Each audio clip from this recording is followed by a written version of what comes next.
نن چې کور ته راغلم بیا ستړی ستومانه د ورګړب سره بچې مې شوه شادانه زر په منډه راغله دا یې ووی چې په خیر راغلی ښکلي بابا جانا زما تش لاسونه ولیدل پرې پوه شوم خو د ګل غوټې زره نه شوه پریشانه کټې سم که بالښتونه راته کېښول راته وویل ډډه ولګوه ګرانه چې لاسونه خپې او سر درله چاپي کړم په وړه خوله دا نیاز بینا وګویانا چې ټکونه درله وباسم د ګوتو ټول ورځې ستړې شوې قدردانا د ټکونو د خبرې په ژړا کړم سوچ کې لاړم آخ مې لاړو تر اسمانه یو لس دولس ورځې مخکې هم دا شانه چې ټکونه وباسل یې کوم زمان رانه غوښتې د لوبو یو ګوډی وه ډېر په مینې راته کړي وو بیانه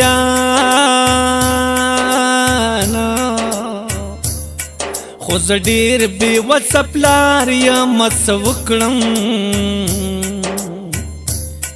د غربت په جیل کې یما بندیوانه ګوډی واخلم کوړه چینی پرې واخلم دیاړي ماریم هر څه دي بې حده ګرانه ما د نرخ پوښتنې کړې و دکان کې بیرته زه وما راوتې په خفګانه هر ورځ هغې ګوډې ته نیغ ګورم چې راځمه په طرف زه د دکانه په سوچونو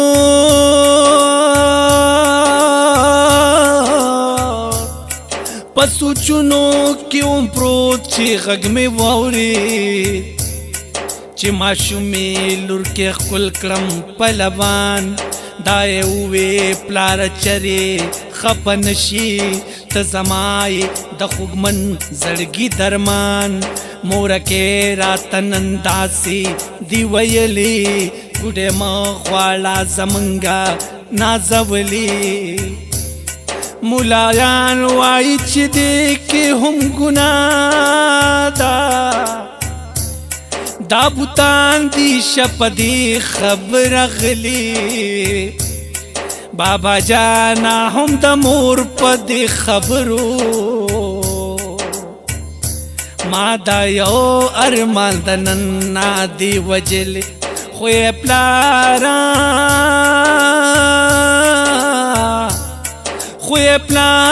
دلته کې بلها بوتان دي ما لیدلې چمکي دوی په خپل چشمان دي ورسره لوی بنګلې او ګاډي هم شته غریبان دي د سیل مې ټول خانان دي غریبانو سره دوی نکړي خبرې نه پوهېږم چې بوتان که انسانان دي که بوتان دي دوی سره منځونه کېږي په دې غلې ای بابا ولې مولیان دي د بچې په دې خبرو شم حیرانه یو چینه مې شوه د سترګو را روانه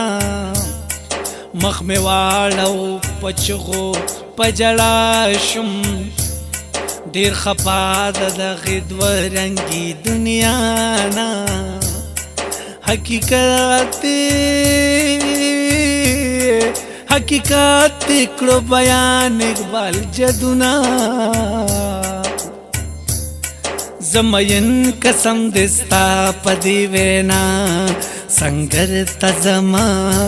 دمادی پر دا سردا ټپکوما ز کلام رما زخو پختون یم د مرخونا ورانوما سنگر تزما دمادی پر دا سردا ټپکوما ز کلام رما